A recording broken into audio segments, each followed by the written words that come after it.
I'm going to stand on the spikes. I'm going to hold onto this massive tree that's coming out. And I'm just going to swing across and put my foot on the wall that's separating the two houses and jump into the garden. Great plan. Didn't work. Didn't work. I got shocked by the electric fence into the air. And if you see my arm here, the scar, my whole arm was ripped open. And we're live. Live and ready. Are you ready? What's up, everyone? Today, we've got an absolutely incredible guest on the Wide Awake podcast, Jarryd Smith. He is an author, a motivational speaker, and a recovering addict. Welcome to the studio, man. Thanks for having me. So we've met up before and we've chatted a little bit about your story. Yeah. And it's a pretty, it's a hard story to listen to, but I think one that's very relevant and one that a lot of people will relate to. Yeah. So I think let's just start all the way from the beginning. Full disclosure, I am ill today. I am not feeling good. But hopefully I'll motivate you. Hopefully you feel better afterwards. Yeah, pump me up. Already I'm actually feeling a little bit better. Okay, good. But yeah, welcome to the studio. And I think let's just start all the way from the beginning. I think the most important part is like what I find different about my story is, and I don't mean this from a racial point of view, is that I came from a good home. My parents were very influential people. My dad was a professional rugby player. My mom was in Miss South Africa. She came second. So my parents taught me all the right things in life growing up, like all the right values, be honest, be kind, treat people right. So I had no reason to sort of make the choices I made.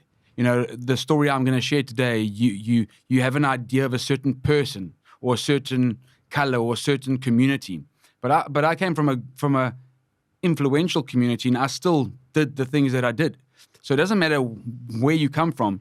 If you go through certain things and make certain choices, you can experience some severe consequences and find yourself in some pretty dark places. I think that's important to say from the start. 100%. And I think coming from South Africa, there's so many different communities, and this is a problem that affects all communities. 100%. Some more than others, for many reasons. Yes. And today I am probably going to mention my own experiences as well, because I know a lot of you tell me not to talk about my own stuff. They're like, stop talking. We're so sick of you talking about yourself. But this is a topic I heavily relate to. Yeah. And this is a problem that is so prevalent in South Africa. So what I want to ask is, where did everything start? What was your childhood like? This is what I'm referring to is the addiction. Okay, so my childhood was pretty okay. But when I was 6 and when I was 12, I was SNA. SA'd, yeah. So let me explain this as well. Because of YouTube's guidelines, certain words are like a no-go zone. So we're talking about assault, like sexual assault. Molestation. So, yeah, what we're going to be saying is SA instead of sexual assault. I know we've kind of said it already, but carry on. So that's what happened when I was 6 and 12, by people that were looking after me. And I think especially the work that I'm in, I see it on a daily basis. Kids, adults that have been SA'd by their grandpas, uncles, aunties, and the stories that come out are horrific. A lot of people are walking around that have had that same experience, but because of shame and guilt, they keep it in. And I kept that secret in for about 12 years until I got to my first rehab and I had to share my experience. But I honestly believe that those two experiences, especially the first one, opened my mind and my heart up to something dark, because it felt good, but I also knew it was wrong in some sense. The lady actually touched my private part, got me to touch her breasts. And at 6 years old, I remember I was wearing a small speedo, a black speedo. I got an erection, ran outside. It felt good, but also I went to go hide behind the bush because I didn't want my parents to see me with a small little hard penis. But the interesting part is this: when that was gone and everything settled back down, I went back into the room for more. That already showed me that there was like an addictive personality. It felt good. I wanted that rush. And the interesting part is, I was very close to my domestic worker, and she used to carry me around a lot. And it was her friend that did that to me. And after that experience, every time my nanny used to carry me around, all I wanted to do was touch her breasts, kiss her neck. I was like sexually awoken. And I was only 6 years old. And why was your nanny's friend in the house doing this to you? So basically, my nanny had her own room at the back. And I used to spend a lot of time with her because she was like you and Caroline, like best friends. We were best friends. And my nanny was in the shower and her friend was sitting on her bed in her room, in her spare room. And basically, I was in there as per normal. So my nanny didn't see any of this happening because she told me to sit on her lap. And then she started kissing me and touching me and getting me to touch her boobs. So my nanny didn't see any of it. So that's how that happened. And the second time was with the lady that was babysitting me. And I was 12. And I was sort of, if I'm really honest, I was consented it in some sense. Because I'm a young teenage boy. You were 12. Yeah, I was 12. There's no such thing, in my opinion, as consent at 12 years old. Yeah. If you are 12 years old, and how old was your... 28. 28, there's no such thing as consent there. I get that. A 12-year-old, I mean, when you think of a 12-year-old, especially at the age we are now, that is a baby. Yeah, and I get that. That is a baby, you know? I think why I say that is because I was, if I'm really honest, I was a horny little bugger, and it felt good. So I suppose from her part, it is wrong. And again, those were secrets that I kept. And we know, both of us and people that are listening, a lot of people are carrying around secrets.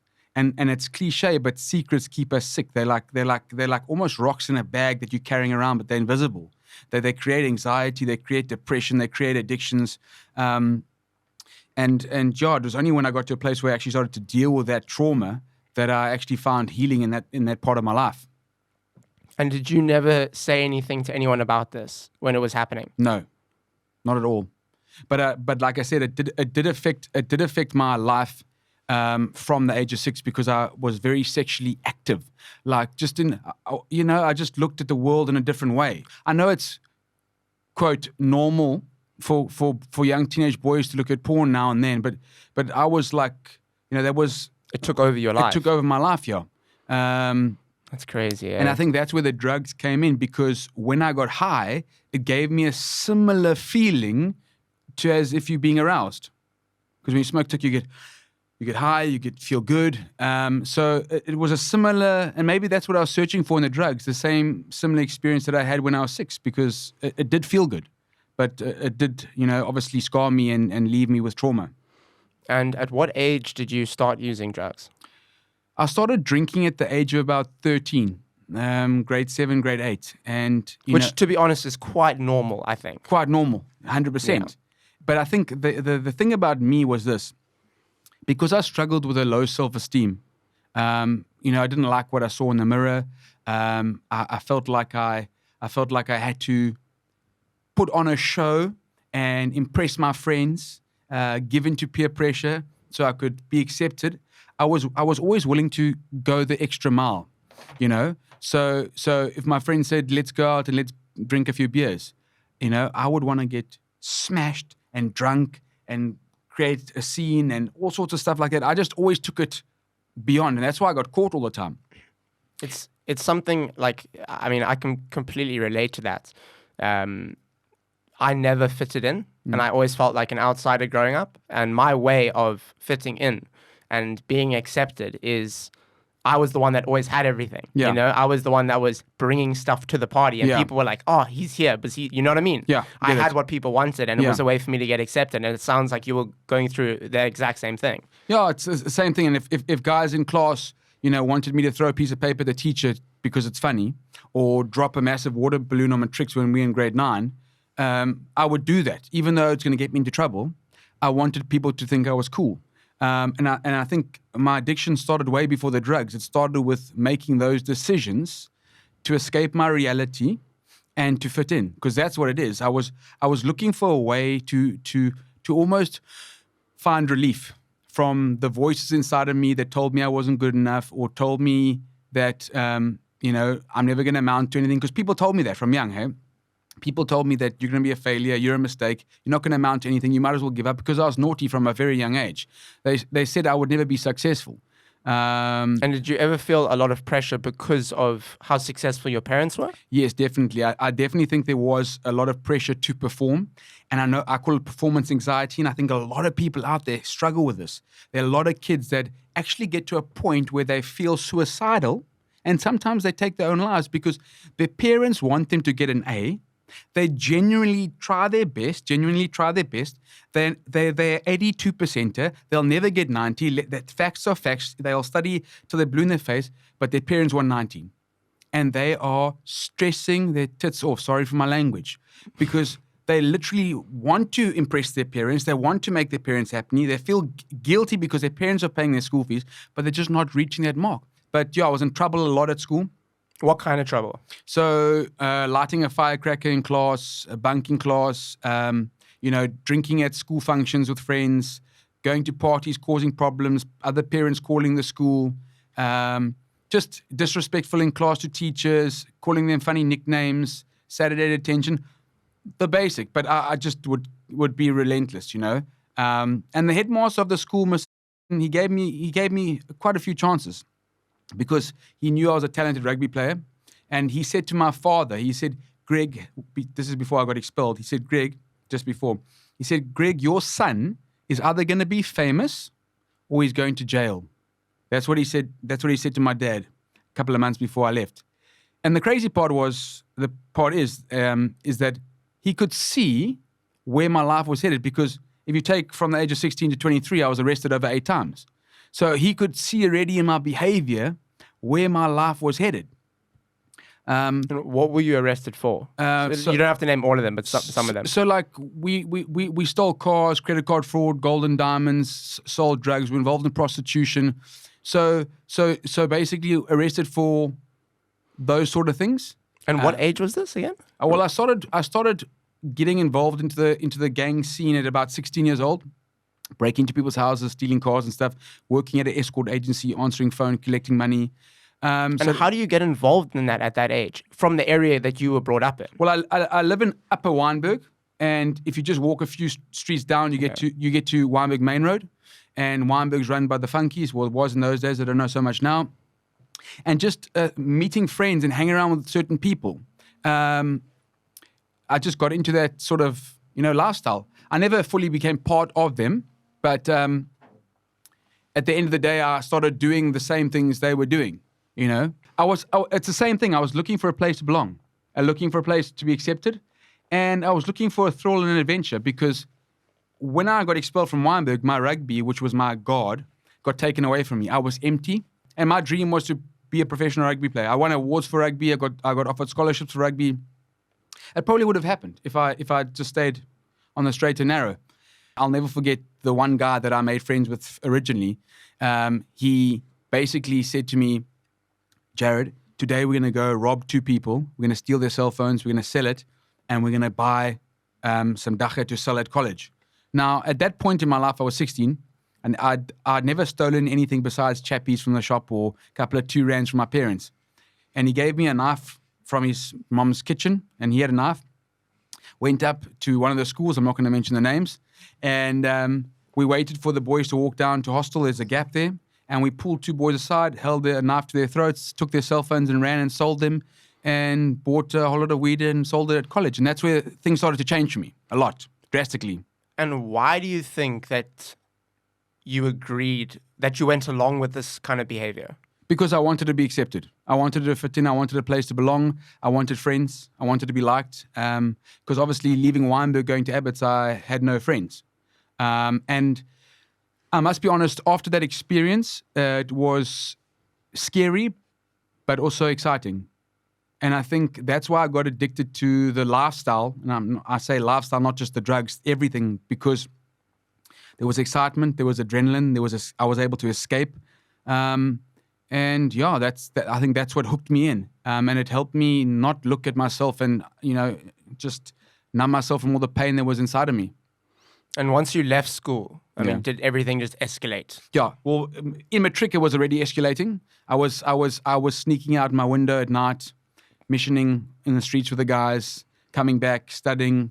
So yeah, it was already escalating. And then when obviously matric finished, from 18 to 23, it just got really bad with the drugs. The one thing that I like to talk about is how this kind of behavior affects parents. Because like I did a podcast with my dad, and I find it so interesting to get their perspective. And obviously I can't speak to them, but have you had a conversation with your parents about those years in your life? Yeah, 100%. And it's in my book. My parents actually speak in this book where, like for example, when I was living at the Gold Shop in Wynberg, my mom hadn't seen me in a couple of months. And she came to pick me up, went for a cup of coffee. She dropped me off in Wynberg Main Road. As I got out the car, my friend was waiting for me. 3 guys across the road started chasing us with crowbars and chains. As I got out the car, my friend was waiting for me. These 3 oaks came running across the road chasing us, and we just ran down the alley, and she didn't know what the hell was going on. I had to phone her. And explain everything. A couple of hours later, but I can't imagine what there must have been like, because when we hit the corner, she didn't know if they caught us or not. And I know in my book, my mom said there were many times that she wanted to fall asleep and never wake up, because that's how much pain I caused her. My dad said, the last month of my using, he was practicing my funeral speech, like legit. Because, after being in rehab 8 times and spending nearly R1 million on you, psychologists, psychiatrists, trying to help your son live, and he just doesn't get it. My parents gave up hope, in a sense. And my dad just said he would think to himself, how would he tell my mom and sister that I died? How would he actually break the news to them? And what kind of person would he say I was at my funeral? Who would he invite? And these are the things that were running through his mind. So, my parents were highly affected by this.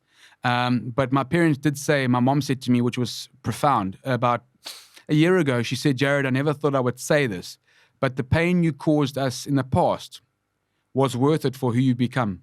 So that was profound, because it really did affect my mom mentally and physically and spiritually. It was just, it was hectic. During our active years, during your active years, you don't realize, because addicts get so caught up in their own lives and their own behaviors and what's next. I think the thoughts go through your mind, but you don't really stop and register them, because if you stop and think about what you're actually doing, you'll be like, this is so messed up, And I can't even imagine. Well, I actually can imagine what your parents went through, because my parents went through the same thing. I think it sounds a lot more hectic on your side, to be honest. Did you have any relationship really with them during that time? Not really. I think I broke those relationships quite badly from the beginning, because what happened was I started stealing from them first. So stealing CDs, power tools. I was Cash Crusaders' #1 customer of the month. And then my dad started going there, and then I was blacklisted from there. So it's all about, wanting to get high and stuff. And then obviously, as I got involved more into the sort of gang life, the dark life, the underworld, they said, don't stop stealing from your family, start stealing from other people. And that's where I started, breaking into houses. And I'm sure they said that jokingly, but you took it quite literally. No, they were being genuine. Okay. They were being genuine. They said, don't steal from it's almost like don't crap on your own doorstep. Yeah. Sort of principle. So and like I said, so at the age of 16, 17, I was working at an escort agency, answering phones. Guys would come in there, I would collect the money and stuff like that, selling drugs. And then, I think it gave me a false sense of power. Because it's, now you the may know. I wore my silk boxers. I'd answer the door. I was the one that was in charge. A friend of mine used to work with me there as well. We would, set the room up and collect the money, time.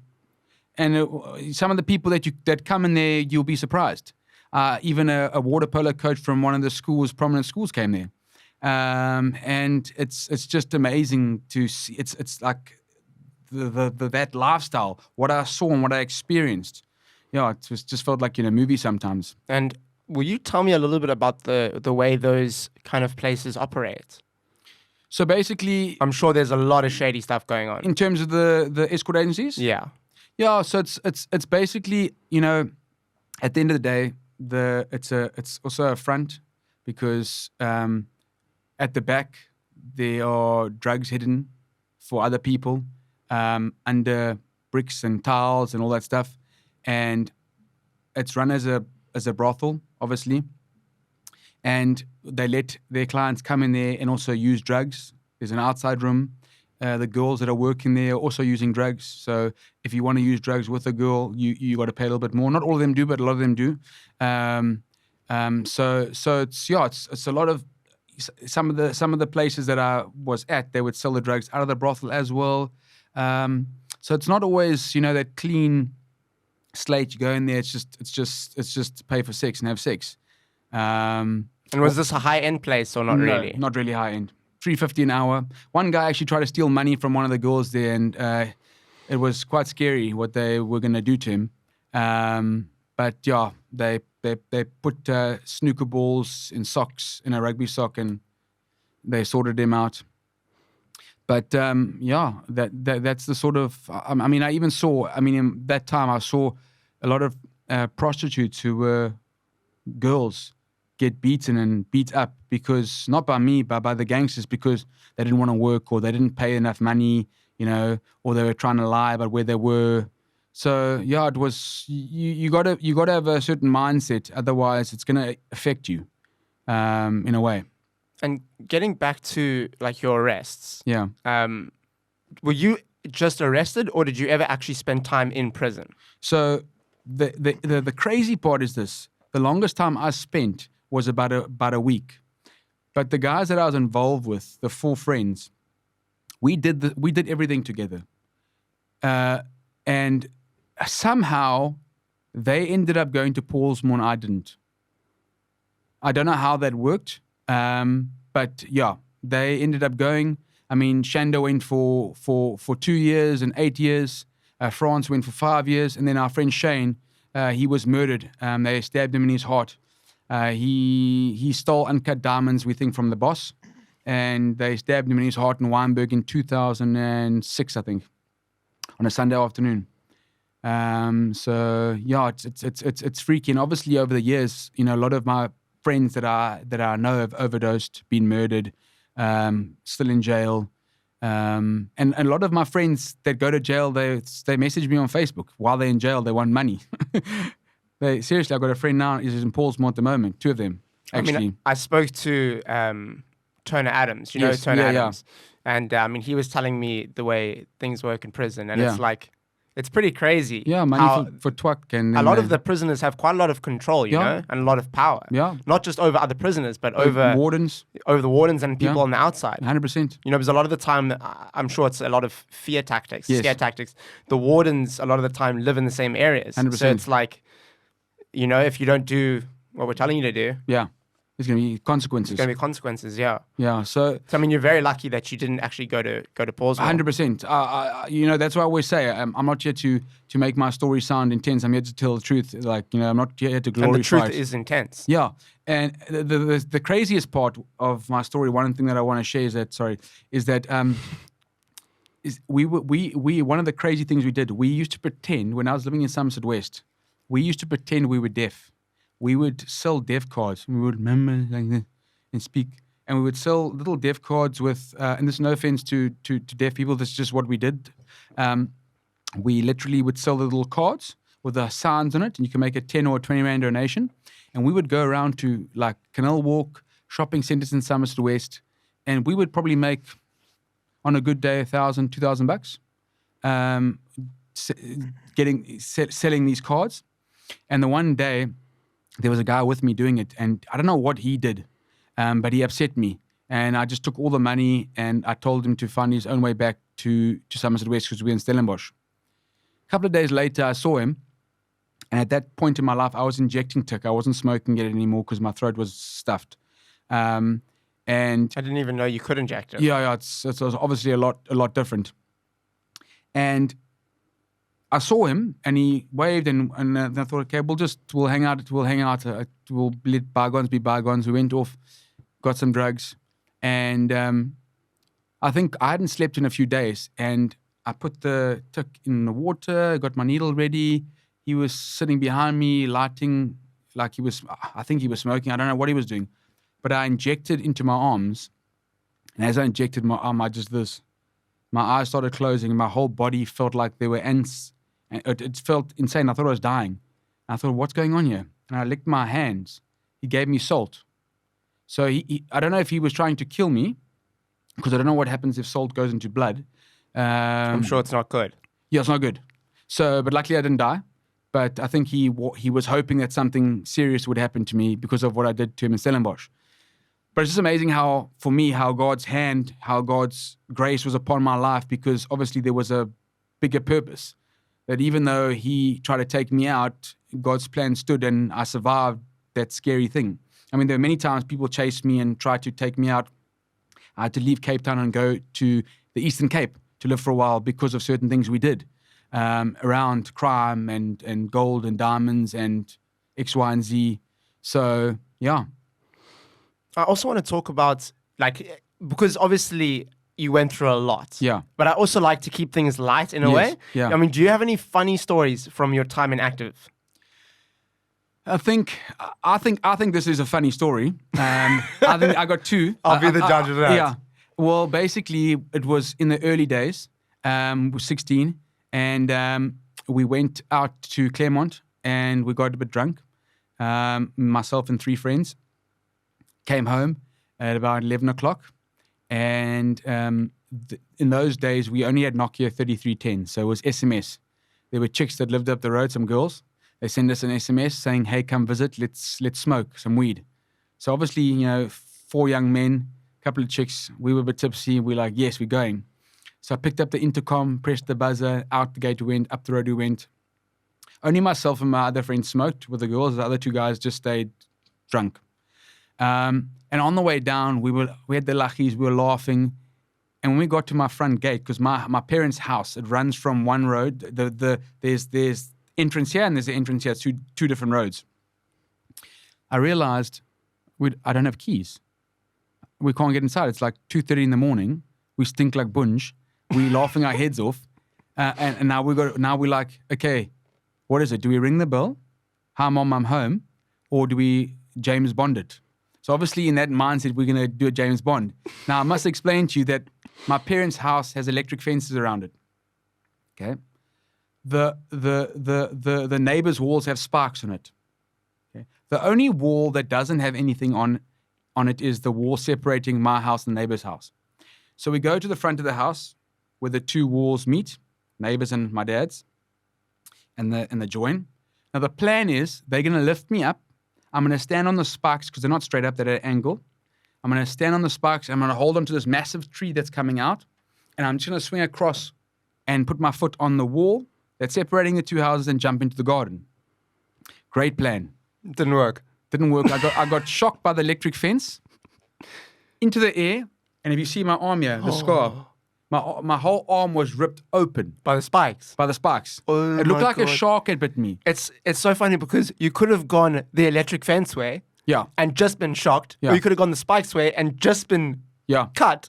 But you went in the middle and got mashed by both of them. But it's crazy because, like, if you think about it, they sit at an angle, you could have easily caught you under your neck. Oh. But anyway, so I hit the ground and I feel like my arm's throbbing. I look at it. I start laughing. And now these 3 oaks are tripping. The one oak wants to go get the skin back so he can take it to the hospital so it can be sewed back on. He doesn't understand that it's split. We have to wake my parents up, go to hospital, get it stitched up, and then went to the beach the next day, smoked a joint. Another funny story that I can tell you from in rehab, it's a bit crude though. You only allowed Try and keep the language. Yeah, there's no language. Okay.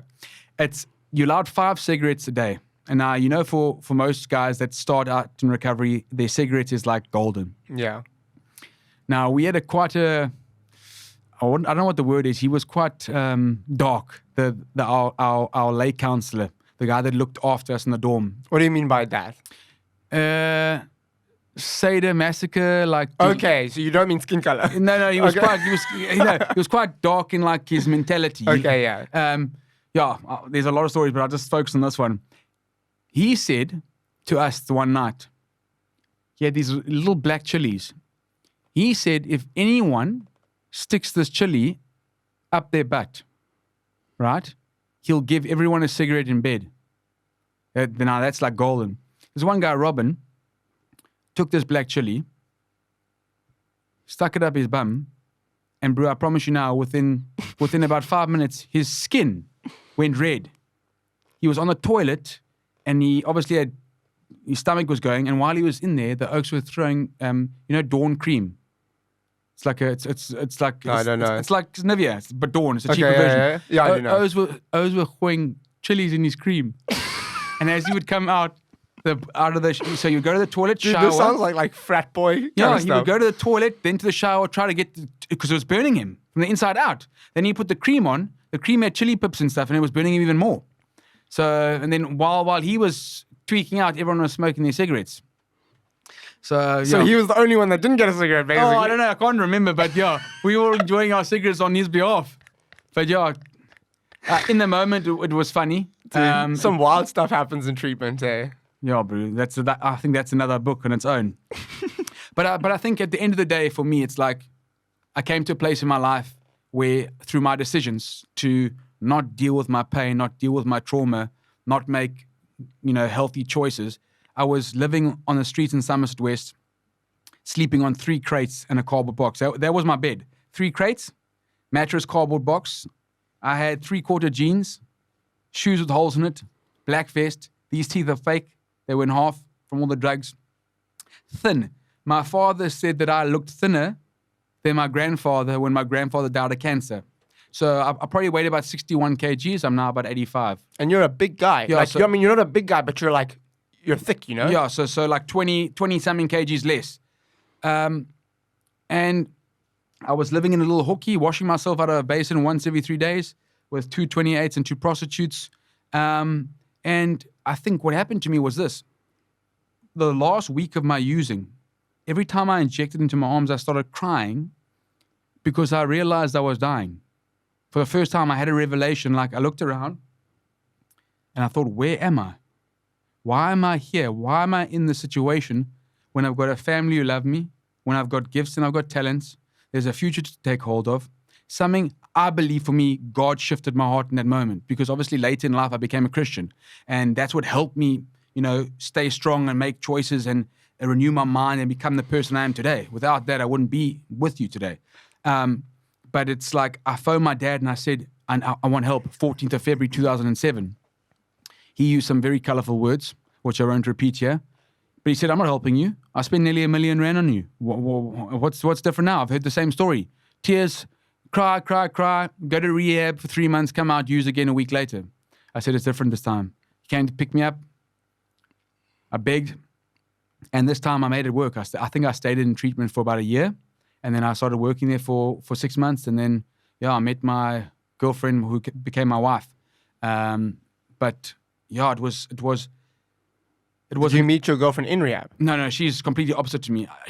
I was working in Sedgefield at the rehab, and I was on the beach that day with a friend of mine, and she was there with her family on holiday. She's from Cape Town. So my wife is the complete opposite of me. And I think that's something that's very important for people like us. It's 2 addicts together. No, is a recipe for disaster, and there's exceptions, obviously. Yeah. But I think 99% of the time, it's a recipe for disaster. People like you need someone that's got their shit together. Yeah, 100%, 100%. I ran away from the rehab once with a girl. Was this after you said this was it was different? No. I'm rewinding before, now. Yeah, I'm rewinding because now you brought something up to my mind. Yeah. It was like maybe my 4th time in rehab. You get that rehab love. You fall in love with someone. I ran away with this chick. She was a heroin addict. And started using heroin with her, injecting heroin.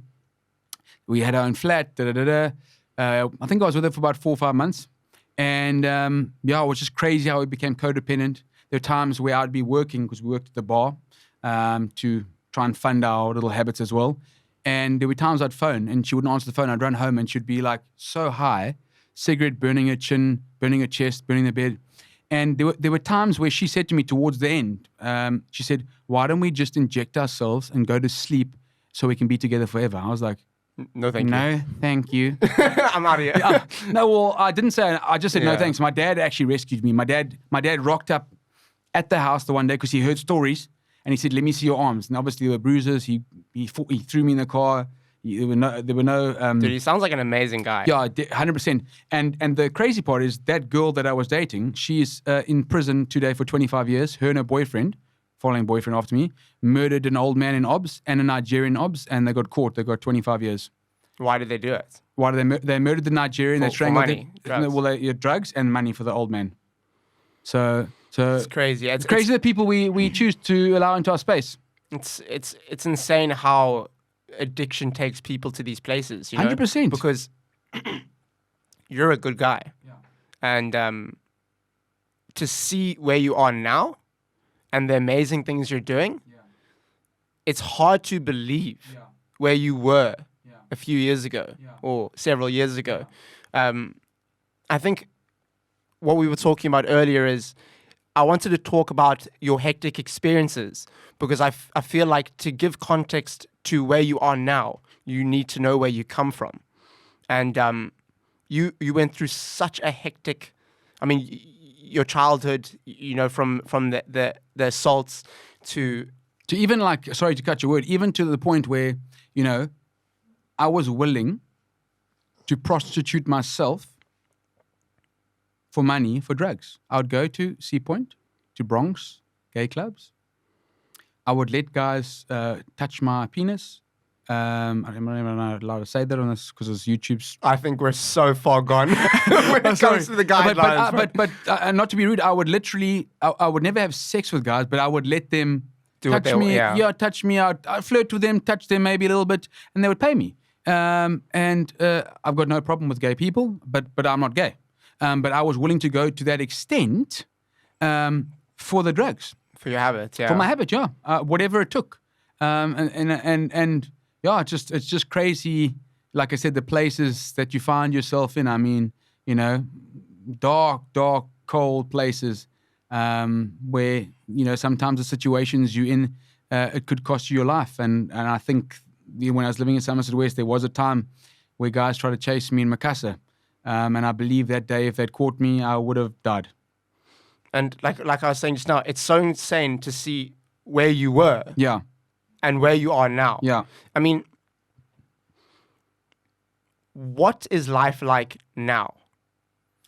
Very different. I don't think I ever thought that I would have a life that I have now. Because obviously, I was the person that was told that wouldn't amount to anything. I was the person that was said that would fail and, die at the age of 23. And it seemed like for a long time you tried to make those predictions come true. Correct, because I believed those opinions that were spoken over my life, and whatever you believe, you start to see and you act them out. And I just think 13 years later, becoming an international motivational speaker, a life coach, an author, a father, a husband. Having my own organization, Second Chance, which is now not only working in schools in South Africa, but in America, Hawaii, Australia, where it's growing on an international basis. Sold over 6,000 copies of my book. And can you show your book and tell us a little bit about it? Yeah, well, this is we talking like maybe 10% of my journey. Because if we had to talk about everything in this book, we'd be here for hours. It wouldn't be 180 degrees. It would be like 560 degrees. Yeah. So this is the if you want to know the nitty gritty details of things I did, places I went, things that happened to me, things I saw. This is the story. And what's it called? It's called 180 Degrees Had to Die to Live. Because I went from one point to another, and I believed I had to die nearly on the streets to want to live. And I believe on the streets, I died to my old self so I could come alive to my new self. And that's it. So we've got my own organization. And what kind of stuff does your charity do? So we work in schools specifically around all the social issues. So resilience, bullying, self-esteem, decision-making. So gender-based violence. Did I say bullying as well? Yeah. So we really have workshops for all the social pressures that kids face, social media workshops, because we want to empower them. We want to give them the right tools. We want them to have the right mindset. We want to give them a space where they can deal with their trauma, because we have a trauma program as well, because we want to see our generation change. And we've got a generation of young people that are so hurt and so wounded by life because of what they've been through and what they've seen, and they've got no space or no place to heal. They've got no place or space to take on new knowledge that can change their outlook on life. So we want to be that person or that organization that really gives them what they need so that they can actually become the greatest version of themselves and reach their goals and their dreams. And we do that to the school program. We have equine-assisted therapy with horses. And your organization, you're the founder of the organization, Correct. right? Yes. Yeah. And who are some of the other members? So we've got Blake, who's a 2-time world champion hip-hop dancer. He runs that program. We've got Denzel Moses, who works in the community. He was an ex-gang leader 15 years ago, shot in his head by his brother and brought back to life miraculously, died for 5 minutes. And he's 15 years in doing this work. Then we've got Storm, who runs a lot of our self-esteem and trauma bereavement and stuff like that, identity workshops. And then we've got Chelsea, who's involved in our Instagram and our social media and our admin, does a bit of speaking as well. And then we've got Cindy, who is my managing director. It sounds like a lot of the people that are involved in the organization have been through very similar things to what you've been through as well. In a different way. Some sexual abuse, some absent parents, some, father that was harsh, some a little bit of everything. So, I honestly believe that, it does make it a bit different if you've been there yourself. You can connect with people on a different level. On a different level, you can speak their language, and they understand that you understand. And I think that's what makes our job a little bit easier. And I think the most amazing thing is we give people the platform to share things they've never told anybody else. I mean, the things that we've heard over the years, it's horrific. But I mean, they say at the end, I feel a lot better after sharing that because I've never told anyone. So if you can give people the space to share things and heal from them, you're changing the world. And that's our goal, to help people heal and move forward. You were saying earlier, sometimes secrets can make you sick. Yeah. And it is so true. When you hold on to something, and especially the longer you hold on to it for, often the sicker it makes you feel. And I think it starts changing the way you see yourself. But a lot of the times when you come out with that secret, and this can be applied to many different things, say addiction, sexuality, everything, you feel so much better. Why didn't I do this earlier? And it's amazing that you give people this platform and this space to kind of make those kind of transitions easier. And I think we're living in a generation of people that are looking for relief instead of freedom. There's a difference. Our generation is looking for a relief, like an instant gratification, a moment of pleasure that helps them escape their pain instead of actually dealing with the stuff and finding true freedom, which is the best feeling ever. It's the journey of healing. So we also want to shift people's mindsets to allow them to see, hey, I've actually got unhealthy habits in my life. I'm running to the wrong places that aren't going to help me but actually hurt me. And just coming towards the end, I want to ask, what's your relationships like now with your family? Well, my relationship with my parents now and my sister is amazing. It's never been better. It took time though, because it does take time, because obviously in the beginning, people don't trust you. Don't trust you. I mean, even when I changed, when I became a Christian at the rehab I was at the last time, when I gave my heart to God, and my life was radically changed, the people at the rehab didn't and couldn't accept that I, Jarryd Smith, had changed. I promise you, they would stand around the corner hoping to see the old Jarryd, because they couldn't grasp the fact that I changed. They literally said that you're going to be institutionalized for life. You're going to have to live in rehabs for the rest of your life. Otherwise, if you leave here, you're going to die. So when I came out, obviously my parents had fear. But I knew exactly what God had done and shifted in my heart, and I knew where I wanted to be. I was now hungry for a brighter future. I was hungry to become the greatest version of myself. And I wanted to change the world. I didn't know how at the time. But if I think back to all that I've been blessed with and all I've achieved over the last 13 years, it's far beyond what I could have ever asked for. Even getting married and having kids, I never thought that would be a possibility when I was 22 years old. I thought I was going to die on the streets and be an addict for the rest of my life, And how old are your kids? My daughter is 3.5 and my other daughter is 9 months. So very busy household. Very busy. Take your time, bro. Honestly, so incredible, eh? Like, with my experience, like when I got clean, I think my parents were at that stage as well. They were like, we're never going to see Josh again. Yeah. Josh is gone. Yeah. this is what we have to deal with now. And we know a lot of people, not a lot of people, but we know people that have had kids that have ended up on the streets. And like, there's nothing more heartbreaking to see your kid, but they're not there, you know? Yeah, 100%. Whether it be seeing them on the streets and they're right there, but you can't do anything because the person, they have to make the change. And when I got clean, I mean, I started acting out a little bit in other ways, but slowly your brain starts coming right and things start to happen, you know? And it takes a while, and I'm sure for you as well, you probably went through many weird phases as well. For sure. But eventually you're able to now sit down and do some work and get through it. You're able to set a goal and complete it. And I think this is exactly what you're doing, you know? You've started the foundation, you've done it. You've done the book, you've written it. You know what I mean? Yes. And these kind of things were never possible before. Yeah, 100%. And I think I think what really helped you and me is we found our purpose. And we found something that we're interested in, coming back to the original conversation earlier, something that gets our heart beating, you know, for us, that helps. I honestly believe that a lot of addicts struggle to recover because they haven't found their purpose in life. And that is a deep question. It's broad. But, you know, I think what's really important is that I just want to say that if there are people that are watching this that are in recovery early days or still on drugs, it is possible to change. It's hard and it's painful. But if you really want a better future, it starts by you waking up every morning and making a choice to want a better future. There are going to be times where you're going to want to give up. There's going to be times where you're going to crave.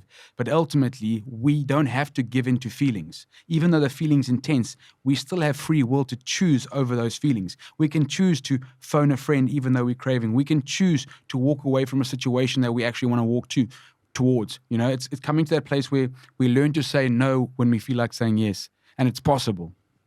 It's difficult, but it is possible. 100%. I'm not saying it's easy. Yeah. It's hard, but a better life is possible, and everybody deserves healing. And even though it's painful, when we heal, that pain becomes a gift. It teaches us things about life and ourselves that we couldn't read in a book or in a textbook. And I mean, I think it shows so much in you that it is possible because what you've been through, you shouldn't be sitting here today. 100%. But anyway, I think that brings us to the end of this episode of the Wide Awake podcast. I think this is the 6th episode now. Thank you so much for coming Thanks on. for having me, Josh. It's it's an absolute pleasure. It was awesome hearing your story again. Awesome. And I hope you guys are still wide awake as always. I think that brings us to the end. Thanks again, man. Awesome, man. Thanks so much. Cheers, guys. Cheers. Bye. Awesome, dude. Shot, bro. That was...